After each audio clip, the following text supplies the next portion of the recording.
Halo Teknolovers! Masih ingat dengan sosok Irjen Napoleon Bonaparte? Dirinya sempat viral karena goyang TikTok usai divonis 4 tahun penjara pada tahun 2020 lalu. Nah, beredar kabar nih kalau si Napoleon ini meminta agar ia dan Ferdy Sambo bisa satu sel. Lah, lucu juga ya.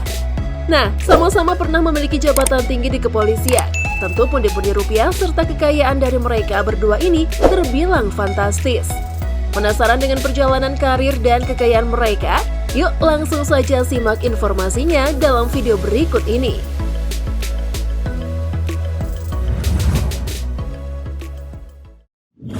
Napoleon Bonaparte memiliki nama lengkap Irjen Pol Dr. Andes Haji Napoleon Bonaparte, MSI.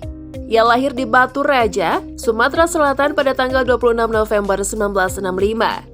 Sebelumnya, Irjen Napoleon adalah perwira tinggi Polri dengan jabatan Kepala Divisi Hubungan Internasional.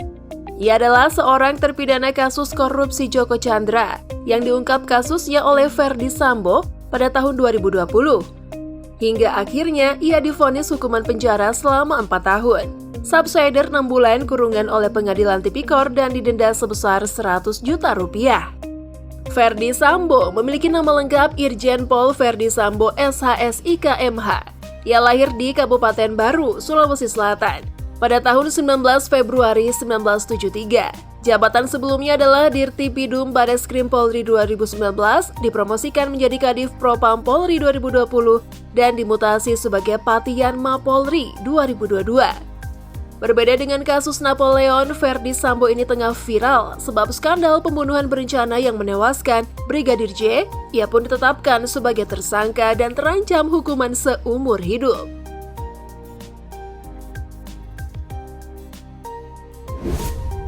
Perjalanan karir Napoleon Bonaparte atau yang kerap disapa Napo Batara ini terbilang cukup cemerlang. Sebelumnya, akhirnya ia terjerat kasus penerimaan suap dari terpidana Joko Chandra dalam kasus penghapusan Red Notice Interpol. Dan atas kasus tersebut, mau tidak mau ia harus mendekam di tahanan selama 4 tahun. Menurut informasi dari berbagai sumber, kasus korupsi Napo Batara tersebut diungkap oleh sahabatnya sendiri, yakni Ferdy Sambo. Setelah Ferdy Sambo ditetapkan sebagai tersangka, kabar mengejutkan datang dari Napoleon yang dikabarkan ingin satu sel dengan Ferdy Sambo.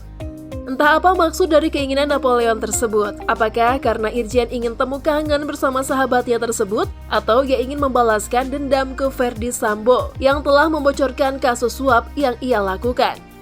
Nah, berbicara tentang skandal, kedua orang ini memiliki perjalanan karir yang terbilang sangat cemerlang loh, sebelum akhirnya mereka harus mendekam di tahanan.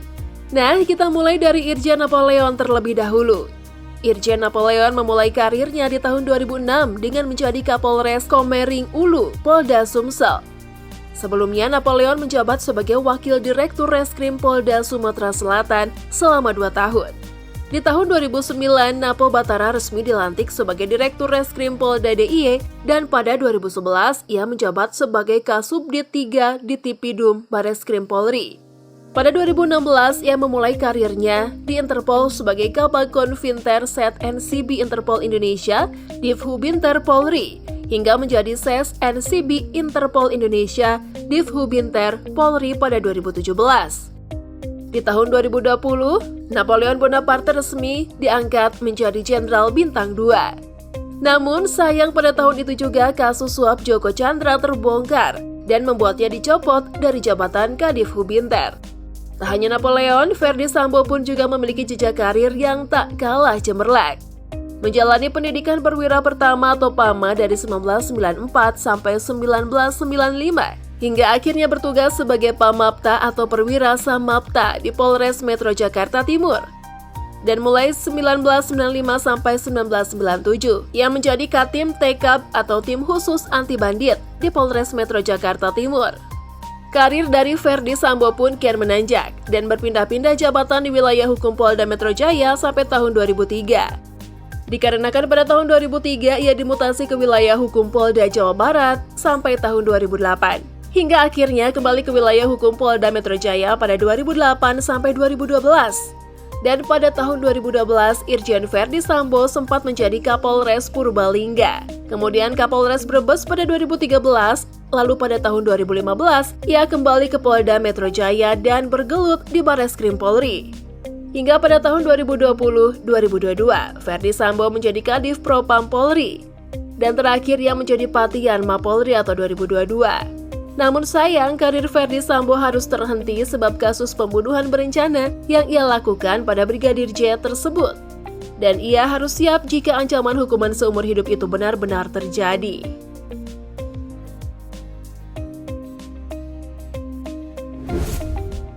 Sama-sama memiliki jabatan tinggi di dunia kepolisian, tentunya menyetor laporan harta kekayaan penyelenggara negara atau LHKPN adalah hal yang wajib. Namun baik harta kekayaan Napoleon maupun harta kekayaan Ferdy Sambo, keduanya masih belum terdaftar di LHKPN. Dilansir dari salah satu sumber, tak ada satupun laporan kekayaan yang disetor atas nama Napoleon Bonaparte. Baik di tahun 2020 sebagai laporan yang paling baru ataupun tahun-tahun sebelumnya. Rekam jejak harta kekayaan Napo Batara pun sampai saat ini sulit diketahui. Beralih ke Irjen Ferdy Sambo, selain menempati rumah dinas, Irjen Ferdy Sambo juga diketahui memiliki 3 rumah pribadi di Jakarta. Akan tetapi total kekayaan polisi asal Sulawesi Selatan itu tidak dapat dipastikan dengan jelas. Pasalnya, belum ada data mengenai hal itu di situs laporan harta kekayaan penyelenggara negara atau LHKPN milik KPK. Laporan harta kekayaan penyelenggara negara atau LHKPN milik ex-Kepala Divisi Profesi dan Pengamanan atau Kadif Propam, Polri Irjen Ferdy Sambo pun tak kunjung tampak di laman LHKPN. Pelaksana tugas atau PLT juru bicara KPK IP Mariati mengatakan, pihaknya telah menerima LHKPN Ferdy Sambo untuk tahun pelaporan 2021. Namun, ada kelengkapan dokumen yang masih harus dilengkapi. Sehingga, daftar kekayaan dari Ferdy Sambo belum dapat dipublikasikan di situs resmi LHKPN.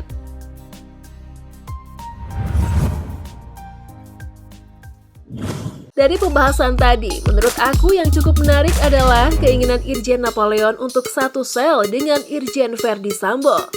Gimana nih Teknolovers? Menurut kamu kira-kira maksud dan tujuan Napoleon apa sih? Tulis opini kamu ya di kolom komentar. Dan jangan lupa untuk tekan tombol like, share, and subscribe video ini. Bye Teknolovers!